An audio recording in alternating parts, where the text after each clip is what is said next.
ереуілде тұрған балдардың жұбайлары, әке-шешелері келіп отырмыз.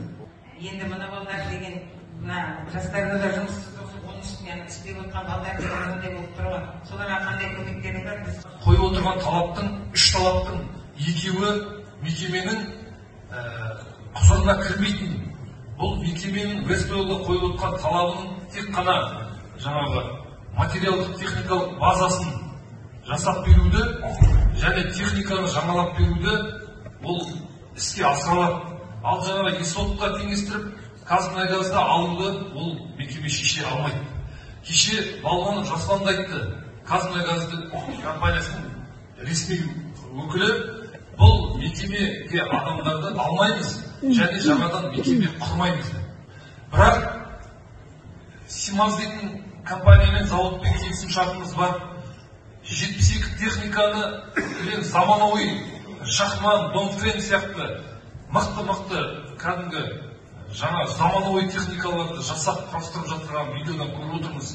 Осы март айының бірінші 10 күндігінде жаңа 26 техниканы бері қарай шегеміз. 2024 жылдың осы жылдың екінші жартыжылдығынан бастап түгел бокстардың, жылы бокстар, теплый бокстар, машина өңдеуге қолайлы жағдай, мастерской, киім шешетін, душевой, барлық жағдайларын жасауға тапсырма берілді. Бұл мәселе шешімін тауып жатыр. Жалақыларын ешқандай өткенде бір қауесет әңгімелер, алып қашқан әңгімелер жүріп жатыр екен. Ой, қазір жұмысқа шықпаңдар, жұмысқа шықсаңдар жалақыларын түсіп кетеді екен. Ешқандай ондай мәселе жоқ. Қазір жасап 94, бүгінмен 98 адам екен, 100-дей болып қалды міне. Забастовканы тоқтатып, 100-ге жуық адам жұмысқа шығып, қазір 132 техника линияда жүр. Енді оның бәрі түсінген адамдар, мынау тұрыстың бетер екенін, бұл талаптың орынсыз екенін түсінген адамдар.